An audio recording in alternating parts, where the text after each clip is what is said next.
Tonight, supreme skepticism, including from the justices on the high court that Donald Trump picked. Today, the Supreme Court heard oral arguments over the Trump administration's ability to impose global tariffs, and even the conservative justices were questioning the president's authority this time. Algunos episodios destacan no por lo que determinan directamente, sino por el tipo de respuesta que provocan dentro del propio sistema.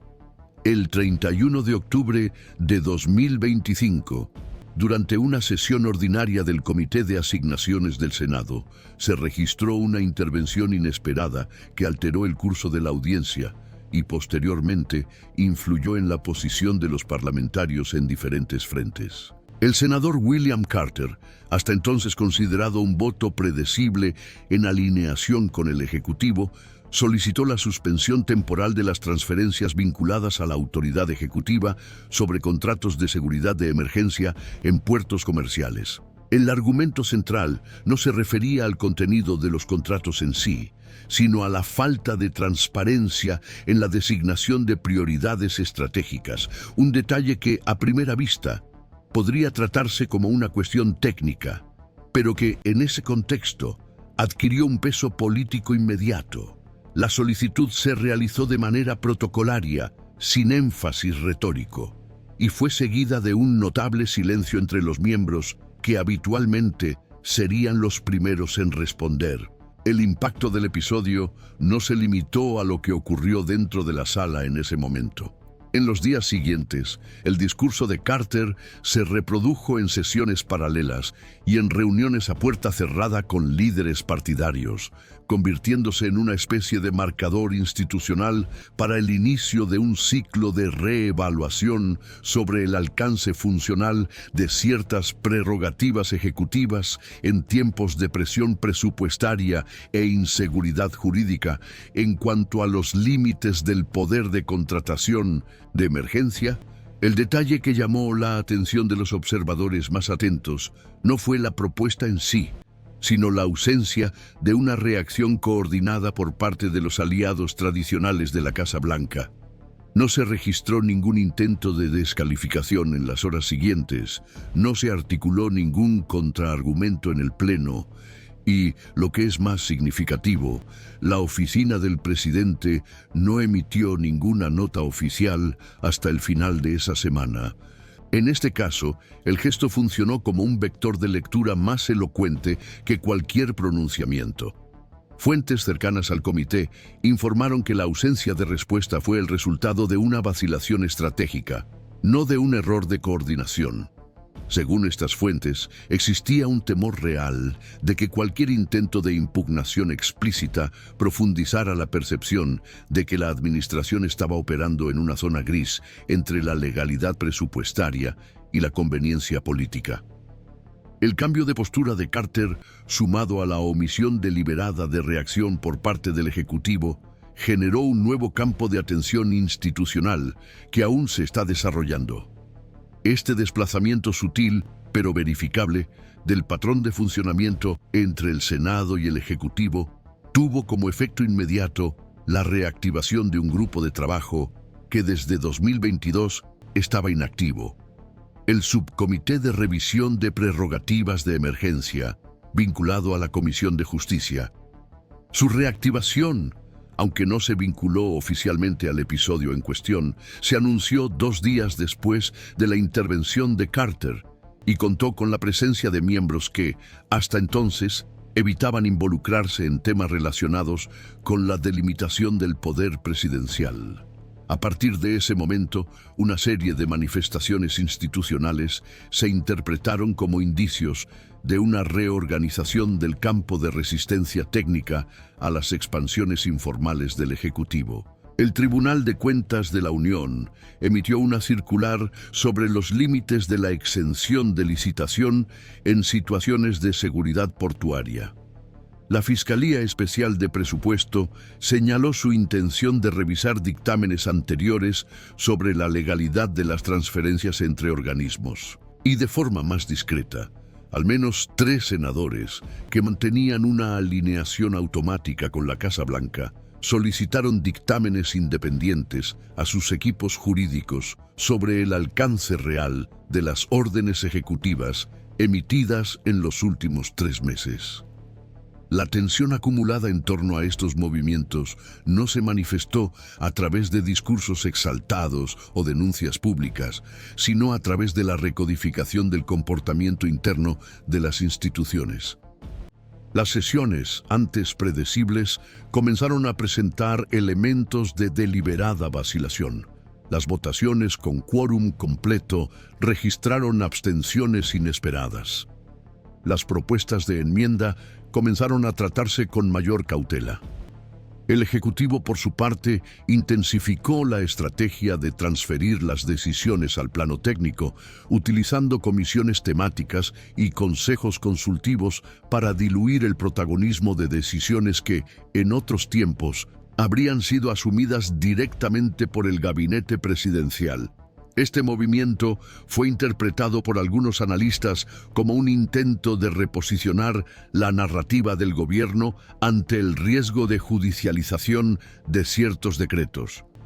Para otros, como evidencia de que el propio núcleo de mando comenzaba a sentir los efectos colaterales de la erosión del apoyo que se perfilaba en el Senado.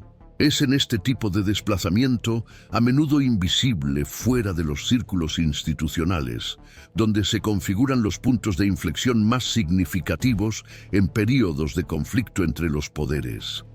La ausencia de espectáculo no disminuye el impacto. Al contrario, amplía la densidad de los procesos en curso. Cuando senadores como Carter, cuya trayectoria siempre ha estado alineada técnicamente con las directrices presupuestarias del Ejecutivo, optan por posicionarse en determinados temas, la interpretación inmediata es que el sistema está captando señales de desequilibrio estructural y ensayando mecanismos de autocorrección. Lo que está en juego en este tipo de episodio no es solo la disputa sobre la legalidad de una decisión específica, sino la reactivación de los límites operativos que garantizan la estabilidad de las funciones republicanas. Es en este tipo de reajuste donde los sistemas ponen a prueba su resiliencia. A lo largo de los próximos bloques, profundizaremos en este proceso en curso, observando cómo están reaccionando las diferentes instituciones a partir de esta intervención inicial, qué interpretaciones están en disputa y qué puede estar formándose como nueva frontera de contención frente al uso estratégico de las lagunas legales. Si valora este tipo de análisis que conecta eventos discretos con dinámicas institucionales más amplias, seguir este canal puede ofrecerle una perspectiva continua sobre temas que rara vez aparecen con la debida profundidad en los titulares. A partir de la reactivación del Subcomité de Revisión de Prerrogativas Emergenciales, lo que se perfila en el escenario institucional no es solo un ciclo de evaluación puntual, sino el inicio de una nueva etapa de articulaciones formales entre organismos con trayectorias distintas, pero ahora alineados por una preocupación común: el progresivo vaciamiento de los controles interinstitucionales sobre las decisiones tomadas en base a supuestas urgencias permanentes. Este tipo de convergencia, cuando no es forzada por una crisis explícita, es una señal reveladora de que existe una percepción difusa de riesgo sistémico. En el caso que nos ocupa, el riesgo no radica en el contenido final de las decisiones administrativas, sino en la forma en que se están elaborando, legitimando y ejecutando sin que exista un ciclo claro de rendición de cuentas pública. Es en este contexto que el Departamento de Supervisión Legislativa de la Cámara de Diputados pasó a revisar, por iniciativa propia, el conjunto de proyectos adjuntos a las órdenes ejecutivas que, en los últimos 12 meses, ampliaron el uso de recursos sin tramitación deliberativa. Esta convergencia ayuda a comprender por qué los órganos que tradicionalmente se centran en el análisis técnico han comenzado a emitir dictámenes con un vocabulario más asertivo. Un claro ejemplo de ello fue el informe preliminar de la Contraloría General del Senado, publicado el 7 de noviembre, que utilizó la expresión ambigüedad deliberada para referirse a la forma en que se habían redactado determinados dispositivos de contratación de emergencia. Esta elección lingüística indica más que una preocupación jurídica. Apunta a la percepción de que los instrumentos normativos en cuestión se estarían configurando no solo para responder a situaciones específicas, sino para crear márgenes permanentes de actuación sin un contrapeso institucional proporcional. El término, aunque técnico, You don't hand matches to an arsonist, and you don't give power to an... públicas y retomado en editoriales especializados en el tema. La construcción de un lenguaje común entre los órganos de control, las comisiones parlamentarias y los sectores del Poder Judicial es uno de los indicios de que se está formando un proceso coordinado de reacción. La Fiscalía Federal de Contratos también comenzó a actuar de manera más incisiva. Ese mismo mes, solicitó al Tribunal Federal del Distrito Este la apertura de un procedimiento de aclaración sobre los criterios adoptados en una serie de resoluciones emitidas entre julio y septiembre, relacionadas con la prestación de servicios de seguridad para terminales de importación y exportación. La solicitud no se presentó como una impugnación directa, sino como una petición técnica de aclaración normativa. Un formato que, aunque moderado en la forma, tiene importantes efectos políticos. En la práctica, se trata de obligar al Ejecutivo a explicar, en lenguaje jurídico verificable, las razones por las que se tomaron determinadas decisiones sin consulta previa ni dictámenes interinstitucionales. Este tipo de movimiento procesal rara vez ocupa espacio en los medios de comunicación de masas, pero funciona como un engranaje fundamental en la reorganización de los equilibrios entre los poderes. El Poder Judicial, por su parte, comenzó a reaccionar en dos niveles distintos. En el plano administrativo, los consejos superiores de justicia emitieron notas internas orientando a los magistrados a prestar especial atención a las solicitudes de medidas cautelares que involucraran contratos de emergencia con cláusulas genéricas. Aunque estas notas no tienen fuerza normativa directa, su valor orientativo es decisivo para el comportamiento de las instancias inferiores, sobre todo en los tribunales federales.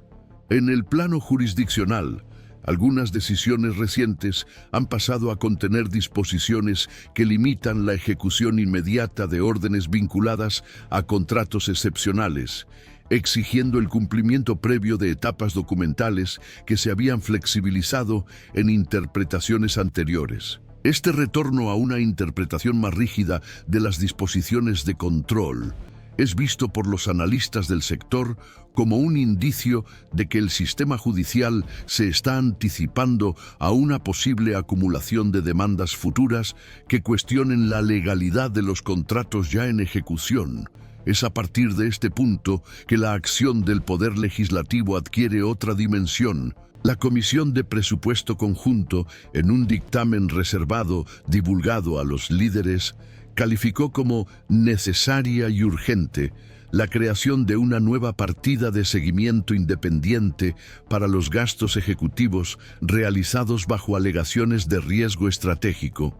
Aunque el contenido final de esta propuesta aún se encuentra en fase de negociación, el propio uso de los términos supervisión independiente y gastos bajo alegaciones indica que el lenguaje de la contención ha pasado a circular con naturalidad entre sectores que, hasta entonces, se mantenían en una posición de neutralidad operativa. Este cambio de vocabulario no es trivial.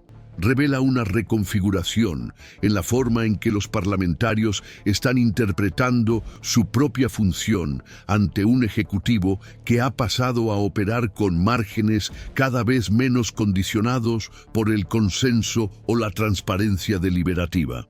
Lo que se observa, por lo tanto, es una especie de costura institucional lenta, pero persistente, entre órganos que en contextos anteriores actuaban de manera dispersa o compartimentada. Los tribunales de cuentas, las comisiones legislativas, Los sectores del Ministerio Público y las instancias de control administrativo comenzaron a utilizar los mismos términos, plantear los mismos riesgos y sugerir las mismas inflexiones.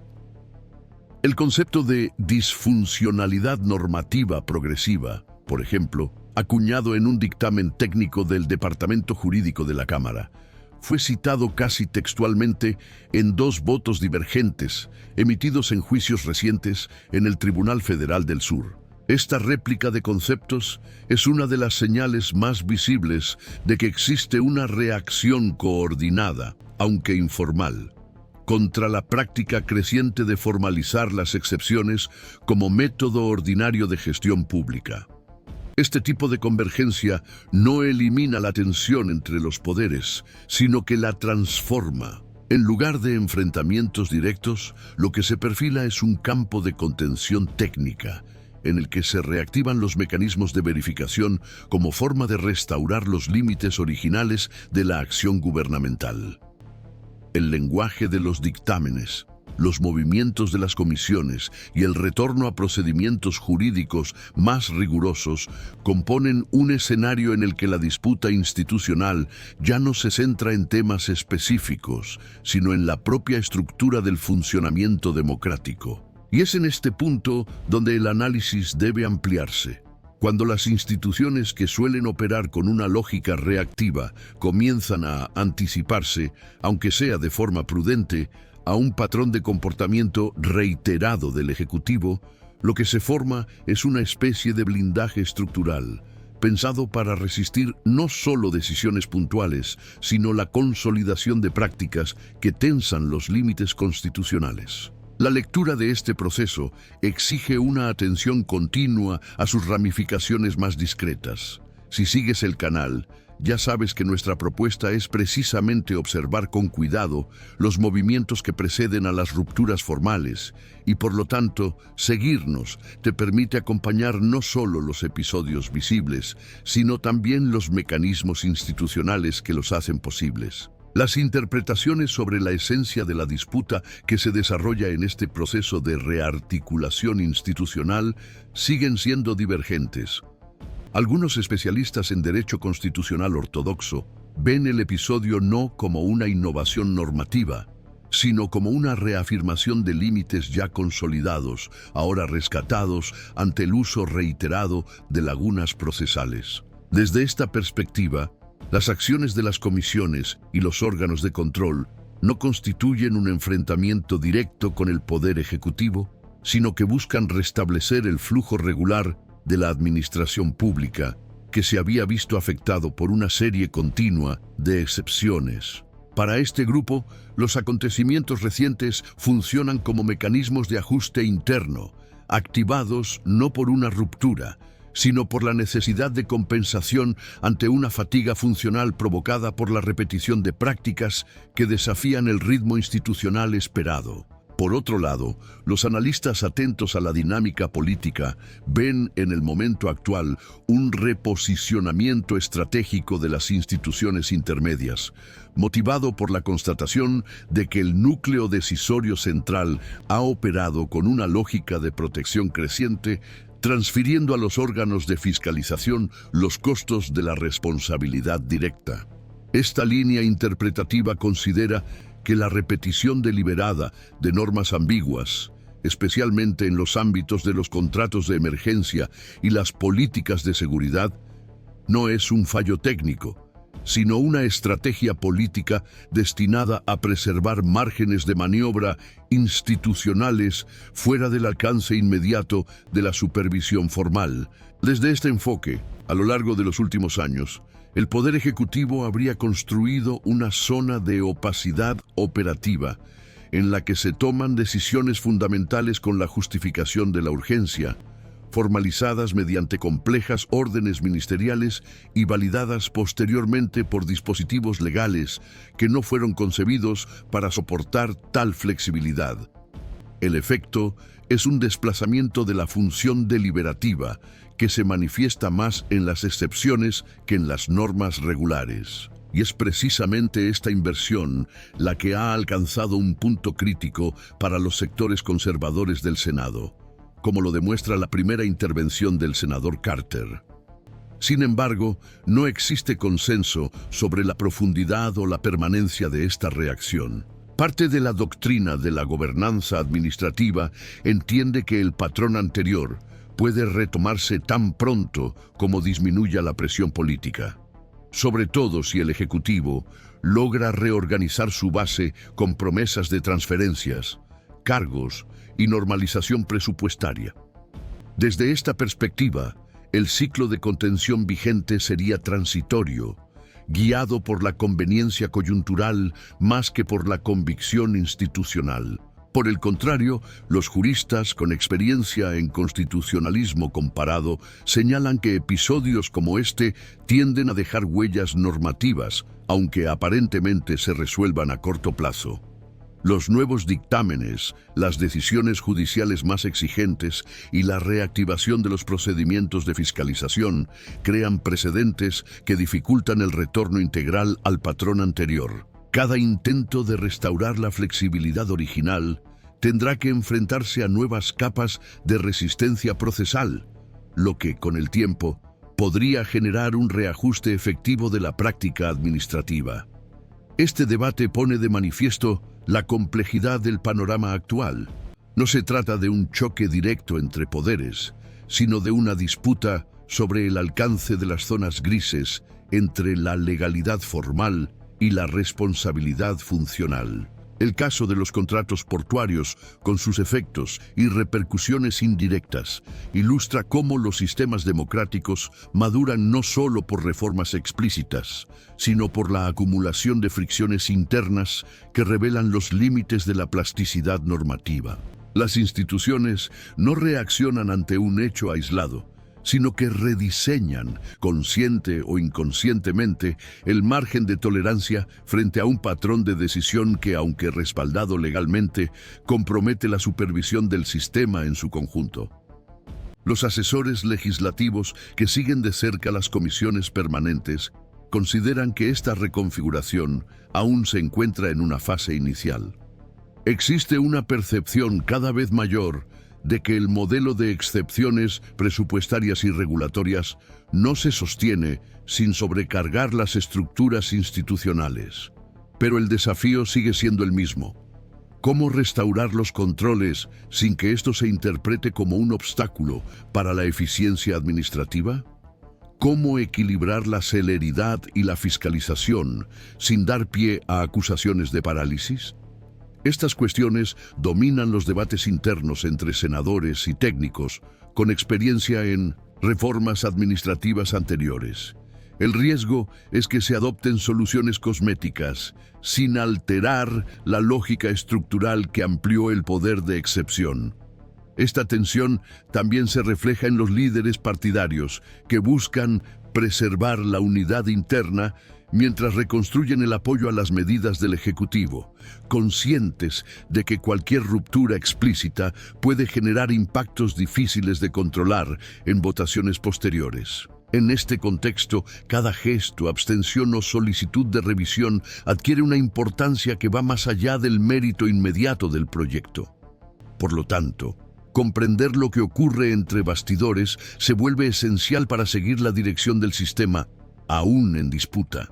Este canal seguirá monitoreando los acontecimientos, conectando los detalles institucionales con los grandes temas de la gobernabilidad democrática, ya que en tiempos de ambigüedad estratégica, descifrar el lenguaje de los actos técnicos puede ser la clave para comprender lo que realmente está en juego. En